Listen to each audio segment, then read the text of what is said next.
Okay, now write down heading semi centrifugal case, है ना। पहला था ट्रू सेंट्रीफ्यूगल, वहाँ पूरा पूरा सेंट्रीफ्यूगल फोर्स से ही मटेरियल मूव कर रहा था, ठीक है, ग्रेविटी का रोल नहीं था। यहाँ पे ग्रेविटी का रोल भी है। यहाँ देखो, पहले डायग्राम समझ लो। इस तरीके से डाई रहता है ना। डाई डाई का ये टॉप व्यू है, ये ऐसे सर्कुलर शेप का होगा, ऐसे है ना। उसके अंदर ये कैविटी बना हुआ है, ठीक है, ये भी सर्कुलर शेप का है, लाइक दिस। यहाँ से लिक्विड मेटल पोर कराया जाएगा, लिक्विड मेटल पोर कराया जाएगा। तो पहले लिक्विड मेटल जो है वो ग्रेविटी की वजह से नीचे की तरफ मूव करेगा और ऐसे इसमें फिल हो जाएगा। Getting point or not. फिर ये रोटेट कर रहा है, तो रोटेशन की वजह से फिर ये हॉरिजॉन्टल मूव करेगा। ग्रेविटी की वजह से वर्टिकल ऐसे पोर होगा, उसके बाद हॉरिजॉन्टल मूवमेंट जो होगा वो सेंट्रीफ्यूगल फोर्स की वजह से होगा, ठीक है। इसलिए इसको बोलते हैं सेमी सेंट्रीफ्यूगल, ठीक। अब इसमें जो अंदर कैविटी है वो उसका टॉप व्यू अगर आप देखोगे, टॉप व्यू तो वो इस तरीके का होगा। ये यहाँ पे डाई में ये कैविटी है, तो हमारा जो लिक्विड मेटल है वो यहाँ पोर हो जाएगा, ऐसे लिक्विड मेटल यहाँ पोर हो जाएगा, ठीक है।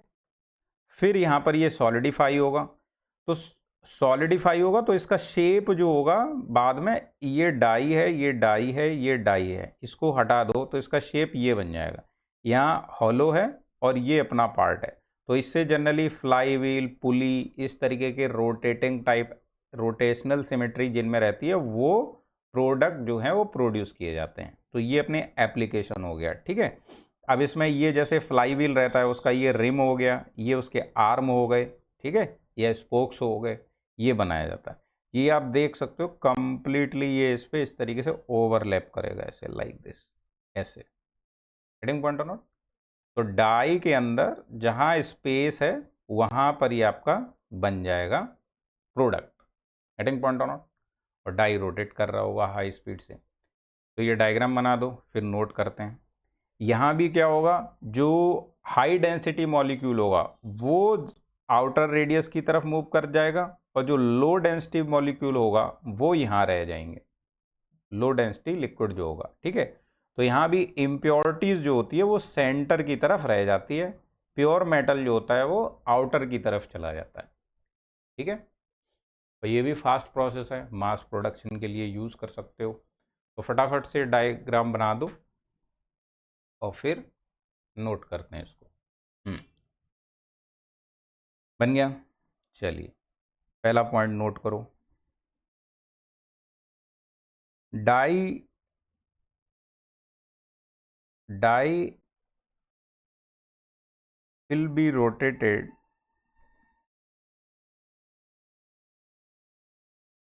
about the vertical axis, about the vertical axis at a given speed. The liquid metal will enter the liquid metal will enter into the cavity at the center by means of gravity force, by means of gravity force, and it is then forced away from center by means of centrifugal force, centrifugal force. Okay, तो दोनों force का utilisation है, इसलिए यहाँ पर इसको semi centrifugal बोलते हैं। Next, high density pure metal will be forced away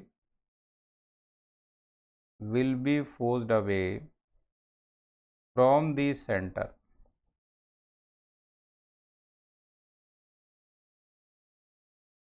center and less density impurities can be collected towards the center.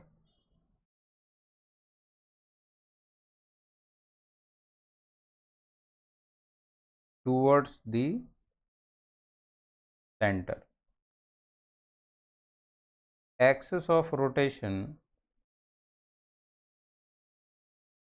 of mold should coincide with axis of object.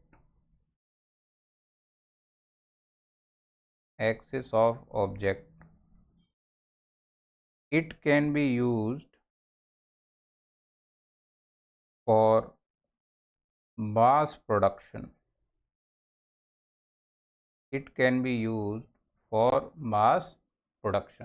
ठीक है, तो सिंपल सी चीज़ है। अभी देखो यहाँ पर जो इम्प्योरिटीज़ थी, impurities collected towards the centre.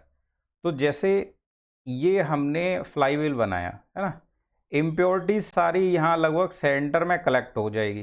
ठीक है, अब इसमें सेंटर में भी बाद में मशीनिंग करके इतना होल क्रिएट किया जाता है ना, इसको शाफ्ट भी तो लगाएंगे, तो वो जो इम्प्योरिटीज है उसको ऐसे मशीनिंग करके रिमूव भी किया जा सकता है। Getting point or not? Okay, तो यहाँ सेंटर में फिर और होल किया जाता है, ये पार्ट थोड़ा सा बड़ा होगा up to here like this, और central hole will be there. तो जो इम्प्योरिटीज होगी वो मशीनिंग करके यहाँ भी रिमूव किया जा सकता है। ठीक है, इसका थर्ड पार्ट नोट करो, सेंट्रीफ्यूजिंग।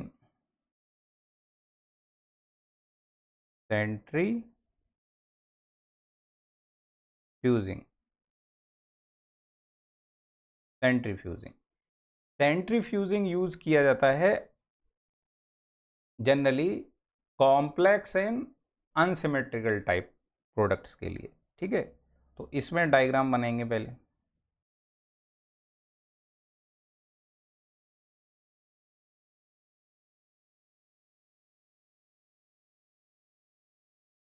ये डायग्राम बनाए, तो इसमें भी इस तरीके से लिक्विड मेटल यहाँ से पोर होगा, बाद में सेंट्रीफ्यूगल फोर्स की वजह से वो बाहर की तरफ जाएगा। ये डाई है, ठीक है, डाई का ये साइड व्यू है, ठीक है। ऊपर से देखेंगे इसको तो ये टॉप व्यू है, तो यहाँ सेंटर पे लिक्विड मेटल पोर किया जाएगा।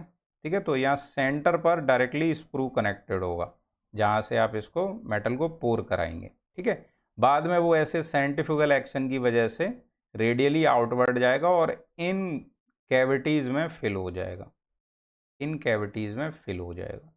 Heading point or not? ठीक है, तो दिस इज द केस। अब एक ऑब्जेक्ट हम लोगों ने बनाया था उसमें इन्वेस्टमेंट कास्टिंग में इस तरीके से, याद है वो ट्री टाइप का शेप जो बनाया था इन्वेस्टमेंट कास्टिंग में, ऐसे, याद आया?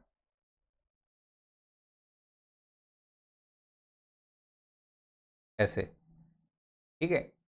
तो इसमें क्या था, यहाँ पर हमारा सिरेमिक का लेयर था, सिरेमिक का कोटिंग किया गया था, फिर इसके अंदर भरा हुआ था वैक्स को गर्म करके डिवैक्सिंग करके निकाल दिया गया। तो यहाँ सिरेमिक का स्लरी का कोटिंग किया गया है ना, ऐसे, ये सिरेमिक स्लरी का कोटिंग था। अगर यहाँ से सिरेमिक स्लरी को ही पोर करा दिया जाए लिक्विड में, ठीक है, और कम अमाउंट में, जिससे ये पूरा फिल ना हो, ठीक है, तो कम अमाउंट में रहेगा तो क्या होगा, वो यहाँ से जाके इनसे जाके और यहाँ पहुँचेगा तो सिर्फ इसके वॉल पे इकट्ठा होगा। Getting point or not? इसके वॉल पे इकट्ठा होगा due to centrifugal force. Getting point or not? तो उस गेटेड एलिमेंट का जो स्ट्रक्चर है वो भी इससे बनाया जा सकता है for the investment casting. Clear हुई बात? फिर डायग्राम बना दो फटाफट,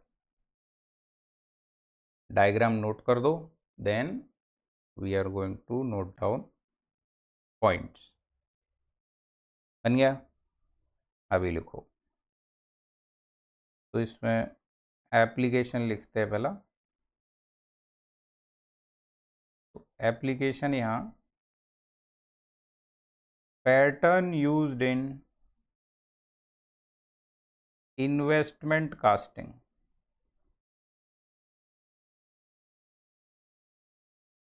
उसका पैटर्न जो है वो यहाँ बनाते हैं। Okay, next, unsymmetrical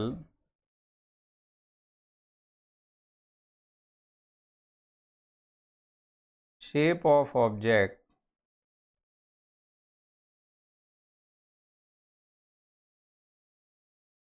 in mass production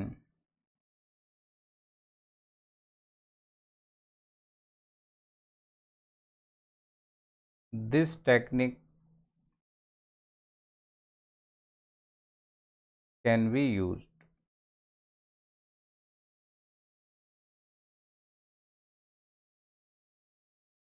या ऐसे लिख दो, यहाँ पे फॉर कर दो, एक इसको एक लाइन नहीं चलेगा। For unsymmetrical shape of object in mass production this technique can be used. ठीक है, नेक्स्ट, यहाँ ये देखो, यहाँ ये टॉप व्यू में सिमेट्रिकल लग रहा होगा, लेकिन अगर अनसिमेट्रिकल होगा तो भी चलेगा। जैसे ये वाला पार्ट ना हो, ये वाला पार्ट ना हो, सिर्फ यही तीन हो, तो अनसिमेट्रिकल हो गया सेंटर के अबाउट। ठीक है, अनसिमेट्रिकल हो गया सेंटर के अबाउट, तब भी इसको रोटेट करेंगे तब भी बनेगा। तो इससे सिमेट्रिकल भी बन जाएगा, अनसिमेट्रिकल भी बन जाएगा, बट इसको यूज़ करते हैं फॉर अनसिमेट्रिकल। ठीक है, next, number of cavities are produced on the die along with the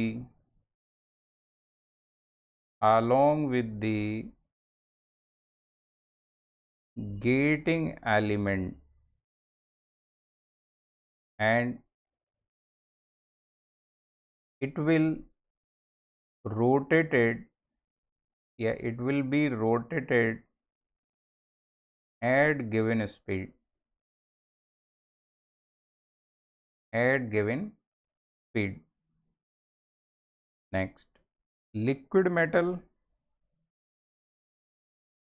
will enter at the center of the die by means of gravity force, by means of gravity force, and then it is forced away from center, away from center by means of non-uniform centrifugal force, centrifugal force known as centrifuging,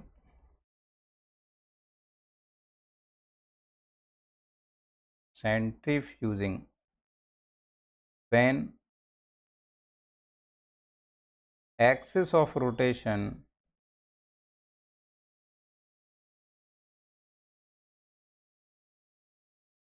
axis of rotation and axis of object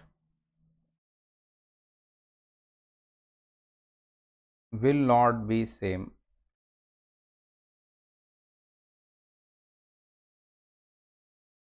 will not be same। here casting yield will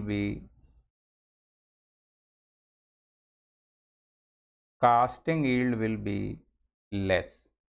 ठीक है, अभी देखो centrifuging कब बोलेंगे, जब हमें unsymmetrical object चाहिए होगा। ये तो सिमेट्रिक ऐसे देखने में लग रहा है, मान लो ये पार्ट ना हो, ठीक है, साथ में जो एक्सिस ऑफ रोटेशन है और एक्सिस ऑफ ऑब्जेक्ट है वो कोइंसाइड ना करे। तो जब अनसिमेट्रिकल शेप होगा तब इसमें एक्सिस ऑफ रोटेशन जो होगा वो मान लो यहाँ सेंटर पर है, बट ऑब्जेक्ट का सेंट्रल, मान लो ऑब्जेक्ट में ये एक हटा दिया, ये 3 बचे, तो ऑब्जेक्ट इतना बचा, तो इसका खुद का एक्सिस ऑफ सेंट्रल एक्सिस यहाँ कहीं बनेगा। तो जब ऑब्जेक्ट अपने आप में अनसिमेट्रिकल रहता है तो उसका एक्सिस इस रोटेशनल एक्सिस से शिफ्ट कर जाता है, both are not in same position. तो उसकी वजह से क्या होगा, नॉन यूनिफॉर्म सेंट्रीफ्यूगल फोर्स लगता है। जब सिमेट्रिकल ऑब्जेक्ट है तब हमारा हर तरफ सेंट्रीफ्यूगल फोर्स क्या होगा, सिमेट्रिक होगा, ठीक है, और यूनिफॉर्म होगा।